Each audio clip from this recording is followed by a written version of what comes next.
Hello there, and welcome to our Shield of the Sun video.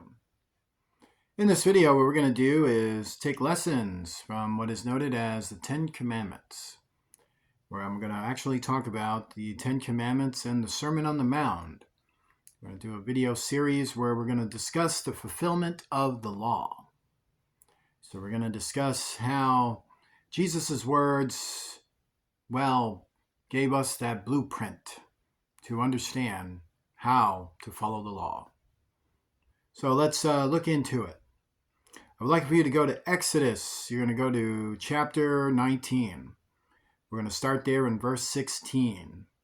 And it came to pass on the third day in the morning that there were thunders and lightnings, and a thick cloud upon the mount, and the voice of the trumpet exceeding loud, so that all the people that was in the camp trembled. So what was taking place here? Interdimensional activity that was vibrating with angelic voices and fusionating the interdimensional sphere to herald the coming of the Lord, who is about to come from his throne, come from heaven, and manifest through these dimensional spheres for which God told them to create. So basically, God told them, make me a door. I would like for you to make me a door that I can come through. You, and you. Set that up for me. Go do that. And so they do that. And as they do, vibrating pulses of energy and sound is resonating throughout the atmosphere, and the atmosphere is being overloaded by extraordinary forces. And Moses brought forth the people out of the camp to meet with God. Confirming what I'm saying. And they stood at the neither part of the mount. So that's to say they had to stand away from it. Meaning, if you go on that mount in a direct manner, if you don't remain outside of it, you're going to get melted. So let's look at it. And Mount Sinai was altogether on a smoke, because the Lord descended upon it in fire, and the smoke thereof ascended as the smoke of a furnace, and the whole mount quaked greatly. So what happened here is that when God came through the sphere that he had the angels create for his own purposes, so his own sphere, as all things belong to him, he appears. And so how did God appear? This is interesting. Did he appear as what we call a male? No. Although we hold his image, but he didn't appear that way. Did he appear as a female? No. Females hold the image of male and thus mankind, but God didn't appear that way. He instead was descended upon it in fire. He appeared that way. Baffles your head, doesn't it? Like, whoa. Living energy, who is the source of all power. All power has a source, meaning an origin for which was created, and God is that origin. So God is the origin of all life. That means he is above life. He is above death. He is above creation, above your understanding, above male, above female, above masculine angelic, feminine angelic. He is above it all. He is above the powers. He is above the forces of the kingdom of heaven and the forces of the universe. He is above it. And he came in fire. And thus it was scary. It was like a being of living energy that is well beyond your understanding. And yep. And when the voice of the trumpet sounded long and waxed louder and louder, Moses spake, and God answered him by a voice. And the Lord came down upon Mount Sinai on the top of the mount. And the Lord called Moses up to the top of the mount, and Moses went up.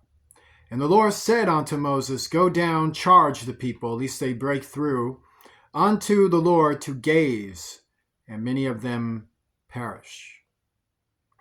Not good to look directly at the Lord. Your eyes might melt. They would die. They would be perished. They would, not a good idea. So what do we know about God here? God sanctifies himself. He is of sanctity. He is of holiness. He is not common to man. Meaning he'll talk to you. He'll relate to you. But he's not common to you. It's not like you can just, hey, Lord, what's up? Can I just sit here and put my feet up here and just, God, man, you got me all wrong. Sometimes, God, I'm just like you. Maybe you're feeling me because I'm feeling you. Like, God, we're just feeling each other, just I'm sure I can just sit on this couch and just sit around here and, Lord, can I just drink from your whiskey cabinet? This is just great, No, I mean, if you try it, you'll be set on fire. You just boom, bam. So what God wants is respect. Saying, my sanctity is taught to you so you understand you're going to respect me. And also, my holiness is there for you to understand you're going to fear me. And this administration, this etiquette, this power, this forces working at my behest and my command is for you to understand how insignificant your life is compared to the one who gave it to you. You will obey me. And hence, I want you to sit over there, shut up, and watch me come down on this mountain and teach you, unruly ones, a few things. And let the priests also, which come near to the Lord, sanctify themselves, lest the Lord break forth upon them. Even them too were an exempt. Well, I'm the priest, so I know God's just talking to the people. But me, I'm cool. Lord, you need a drink. No, you too. Don't come up here. No. You too. Get on your knees. Be afraid too. All of you. None of you are God but me. That's how God is putting it. Teaching them. What's it like to be in his presence, to have respect, as Moses did. See, Moses, he knows. And Moses said unto the Lord, the people cannot come up to Mount Sinai, for thou chargest us, saying, set bounds about the mount and sanctify it. And the Lord said unto him, away, get thee down, and thou shalt come up, thou and Aaron with thee. But let not the priest and the people break forth to come up unto the Lord, lest he break forth upon them. So Moses went down unto the people, and spake unto them. So Moses is really telling God, I did exactly what you wanted me to do. I kept them away from you so that they don't leave any offenses towards you. Good, then let's make sure Aaron understands the same thing, because you might do something stupid later on. All right then, now they're receiving of the 10 Commandments. And God spake all these words, saying, I am the Lord thy God, which have brought thee out of the land of Egypt, out of the house of bondage. So he's letting them know that when you escaped out of Egypt, and when you had to leave your oppressors, and the most powerful army in the world, the most powerful empire at the time, with all that sorcery and magic and remote ability they had, I was the one that gave power to my prophet Moses and those for whom I gave it to. But in this case, it was Moses, and Moses used the power of God, and you got delivered. Therefore, who delivered you, God or Moses? So he's saying, I did. Not Moses, not Aaron, not the priest, I did. Second of all, you didn't save yourselves, I saved you. You couldn't get out of Egypt without me. You tried a bunch of times, remember? They failed all the time. You've had this, you've had that, you had this, you had that. Didn't work out, right? You even had divine help, helped a little bit, but you were still in bondage. So who got you out of bondage? God. God gave you warnings and signs prior to herald this event. This was all me. You shall acknowledge me. You shall give me the credit for which this belongs to me. This is what God is saying to them. He said, I got you out of slavery. I got you out of indebtedness. I got you out of all of that.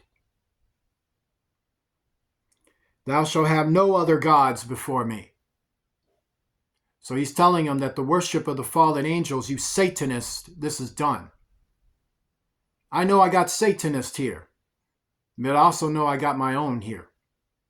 So I'm giving you all an equal chance. There will be no gods before me. That's to say, no Satanism, no worship of the fallen angels, no worship. I don't care what kind of fallen angels they are. No worship of no worship of the Nephilim, no worship of demons. You will not be worshiping entities. That's what he's saying. He's not saying, a piece of stone or some abstract thing. He's saying you shall have no. To understand it, thou shalt have no other entities before me, no other gods before me. I will not tolerate outside alien threats among us. You shall worship only me.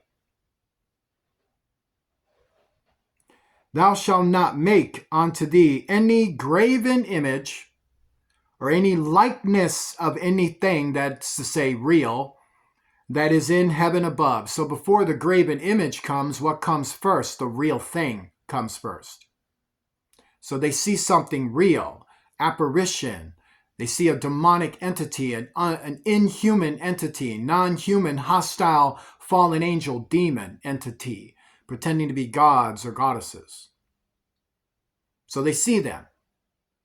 And then mankind, sometimes, those who do, the Satanists, make graven images to them.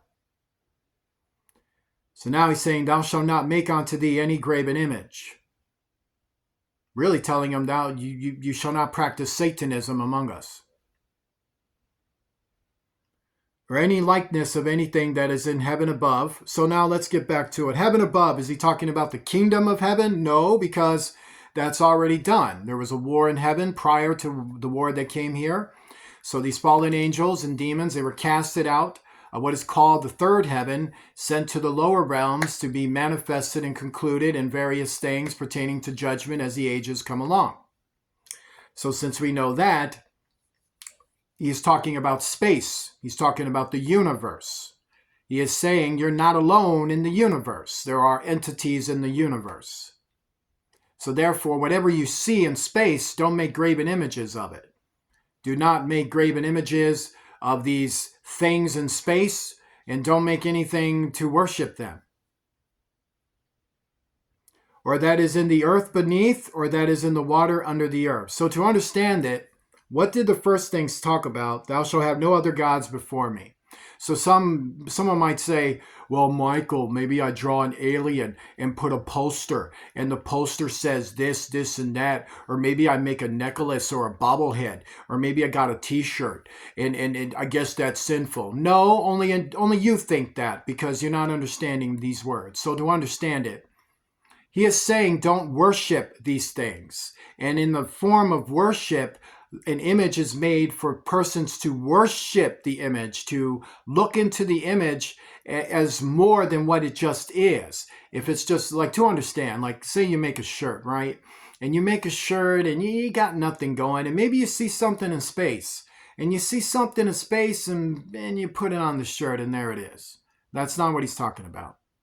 He's not talking about movie posters. He's not talking about t-shirts. He's not talking about your company logos. He's not talking about company logos. He's not talking about those things. Those things are not designed for you to worship them. They're not designed for you to put that before God. Now, let's say some guy takes a company image and goes, wow, that's a nice image. Yeah, thanks. It sold a bunch of pillows. I got to go. And then that guy just looks at it and goes, that sold a bunch of pillows? Wow, I want to worship that. And then they start worshiping images and they start getting quasi-weird ideas. And they're leading themselves into idolatry. So to understand, it's to worship the image. It's to take the image as more than what it is and literally worship it. So he doesn't want you worshiping images in space from real entities and real persons of real intelligence, alien intelligences in space. He doesn't want you worshiping them. Or that is in the earth beneath. So we got alien intelligences in interdimensional places of our earth. So look at how that's put. Or that is in the earth beneath. So you might think, isn't that mean a hole? You just dig a hole and you go down in there and you find the hollow earth?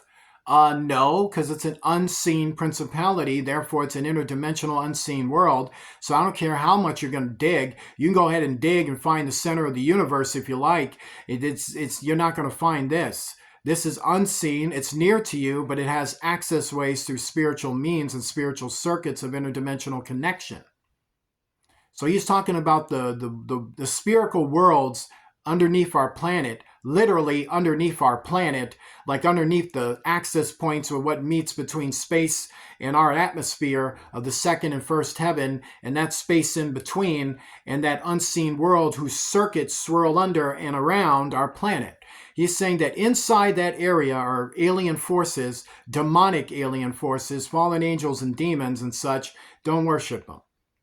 Or that is in the water under the earth. Same deal. It's like, well, we just need to go to the bottom of the ocean and we'll find the gate of hell and we'll open it. No, you go to the bottom of the ocean, what you're going to find is murk, and larger fish that'll eat you, if you're not careful, So it's the same deal. It's an unseen place that is in the waters. There's unseen places in the earth. There's unseen places in space. It's just more remotely seen in space. Thou shalt not bow down thyself to them, nor serve them. So this is the matter of Satanism. So in Satanism, they are all about this. They're all about worshiping the demonic alien forces, the fallen angels and demons. They're all about worshiping Satan.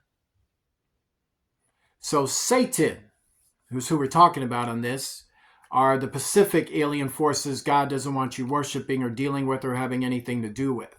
Are there other alien forces? Yes, there are. But those are the angelic races that remain loyal to God. And they're called good, but do they want you talking to them and worshiping them? No. They don't even, half the time, they don't even want a conversation with you because of the temptations that swirl around you. So they'd rather you just not pay attention to them at all. They're not going to be into that with you unless you know who God is and you're worshiping God like they are. Then everything's fine. And even then, it's not that type of conversation. And so to understand, he doesn't want you engaging in Satanism. And what I've just described to you is true Satanism. Thou shalt not bow down thyself to them, nor serve them. For I, the Lord thy God, am a jealous God, visiting the iniquity of the fathers upon the children unto the third and fourth generation of them that hate me. So when these persons decide to worship Satan, they put their own families in jeopardy. That's to say the household they come from, and they put their children in jeopardy. That's to say their own children. So that's to say they put mom and dad and grandma and grandpa and brother and sister in danger. And then they put their sons and their daughters in danger, and their grandchildren, their grandsons and their granddaughters in danger by cursing them through their own actions. And thus they get hurt. And showing mercy unto thousands of them that love me and keep my commandments. And so God shows mercy to those who choose not to engage in Satanism. Thou shalt not take the name of the Lord thy God in vain, for the Lord will not hold him guiltless that taketh his name in vain. So what is it to take his name in vain? Some people might think, well, it's that word, it's when you say God. Don't say that. Well, there is a contention of truth with that as well, that is. But actually, it's to simply do this. Hey, I'm a Christian. You're a Christian? Well, I need help, man. Yeah, I know, man. What do you need? What do you need? Well, I'm trying to find this, opportunity here. Maybe I'm trying to get a job, or I'm trying to get some food. I'm trying to get something. Just trying to see if you got any kind of thing or help for that. Yeah, we do. We're a church, man. We got it, man. What do you need? Yeah, we got this, we got that. And are you real? Or seriously? Yeah. And then they don't do it. So they take God and say, I'm charitable, but they're not charitable. So that's taking his name in vain. They say that I'm loving, I'm filled with love and understanding, but yet they're not showing love and understanding to his children. That's taking his name in vain. When you say, I want to help you as a Christian, and you don't do it, and you say that as a Christian, I'm generous, I'm kind, I'm compassionate, I'm a protector, I'm a defender, or a provider, or a humanitarian, or a philanthropist, and those fruits are not seen, but just the words. I'm good, I'm good, but no fruits, nothing. That's taking his name in vain. So when people say that word, the contention is that, you're taking his name in vain, but actually to truly take his name in vain is to do what I just described. Remember the Sabbath day to keep it holy. 6 days shalt thou labor and do all thy work. But the seventh day is the Sabbath of the Lord thy God. In it thou shalt not do any work, thou, nor thy son, nor thy daughter, thy manservant, nor thy maidservant, nor thy cattle, nor thy stranger that is within thy gates. That's what it says. What work is it talking about? Profit work, no gainsay on that day. Meaning you might have to do other work. Maybe you got to, you change the diapers or sweep the floor or do something that is, like if you got to save someone's life or feed people or do some miracles or something, or do, the works that you normally know, which is to say gainsaying work, gainsaying for your family, for yourself, for your children. He doesn't want you to do that on Sabbath. So he'd rather that everyone have a day off. There should be a day where you have a day off, that you don't work every single day killing yourself. And there should be a day where you honor God for everything that's been given to you and you take a day off to rest in honor of the Lord. That's it. For in 6 days the Lord made heaven and earth, the sea and all that in them is, and rested the seventh day. Wherefore the Lord blessed the Sabbath day and hallowed it. It's confirming what I'm saying. Honor thy father and thy mother, that thy days may be long upon the land which the Lord thy God giveth thee. Now notice it says honor. Does it say love? Does it say obey thy father and mother, especially when they give you stupid advice like molesting you or telling you to be a Satanist or be a witch or be a pagan or be an atheist or be an anarchist and go out there and hate men or go out there and hate women or go out there and be a sabotager and you better do as I say because you better honor me, boy. You better do as I say, daughter. You need to honor me. That's not honor. So you have to understand, honor is to say that you respect their position as father and mother and that you will obey them as long as it's honorable to do so. That's honor. Hold on, we have an ungrateful person who's about to do a violation to our rights by making little babies' ears pop. So watch what he's about to do. Now he's about to calm down. Maybe the conviction of God has come upon him to leave these young ones alone so they can sleep. That thy days may be long upon the land which the Lord thy God giveth thee. So to understand is that you want to honor thy father and mother when it is honorable to do so. Thou shalt not kill. That's to say, if you don't have the right and you're not prescribed authority, because we do know that God does what? Raises up agents of wrath to do just that. But if you're not that person, you have no right to do that. Now, self-defense is not the same as outright murdering people. So what is he really saying? Do not outright murder people. Just don't, I don't like you. You're dead next week. I'm going to make sure you starve to death. I'm going to make sure someone shoots you. I'm going to shoot you myself. I'm going to come to the back of the window and blow your brains out while you're sleeping. Yeah, that's what he's talking about. Thou shalt not kill. Thou shalt not commit adultery. So what is he talking about? Do not sleep with people at other people's expense. Don't have sex with someone's husband when it ain't yours. Don't have sex with someone's wife when it ain't yours. And if you're in a relationship with someone or have an agreement with someone, don't go have sex with their enemies and people who don't like them. Don't break hearts. That's what he's saying. Don't break people's minds. Don't break people's will. Thou shalt not steal. It's pretty self-explanatory. Thou shalt not bear false witness against thy neighbor. Don't sit at home all day long looking for an excuse to hate somebody and then concentrate efforts like you're telepathic. I'm going to be Mr. Spock with you. I'm going to mind meld my intentions towards you. No, it says, thou shalt not bear false witness against thy neighbor. Mind your own business and lead a quiet life. Thou shalt not covet thy neighbor's house. So this is the other thing about why people work against you. They're just jealous of the things you have, jealous of your gifts, or jealous if you have this. Like you can have a house and they want it. Like they got a house themselves. Might have a nice place themselves, but they don't appreciate the place they have because they're too busy worrying about what you got. So thou shalt not covet thy neighbor's house. Thou shalt not covet thy neighbor's wife, nor his manservant, nor his maidservant, nor his ox, nor his ass, nor anything that is thy neighbor's. Meaning, don't be a jealous person who is always concerned with what other people have. So this is for us to take warning as Christians that we have to beware of people who do this, that we can't emulate the attitudes ourselves, and we have to be weary of those who do because they bring curses into our lives, and we don't want that. So we need to always be the opposite of those things. Now, in the next video, I'm going to talk about how the lessons that you just heard are the lessons being fulfilled in the Sermon on the Mount.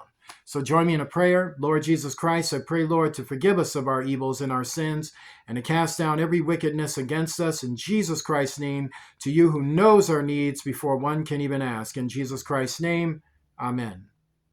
Like to donate to Shield of the Sun, please do so using Cash App, the $ Shield of the Sun, spelled in small case letters closed together. Please remember to be generous and supportive, and I will see you soon.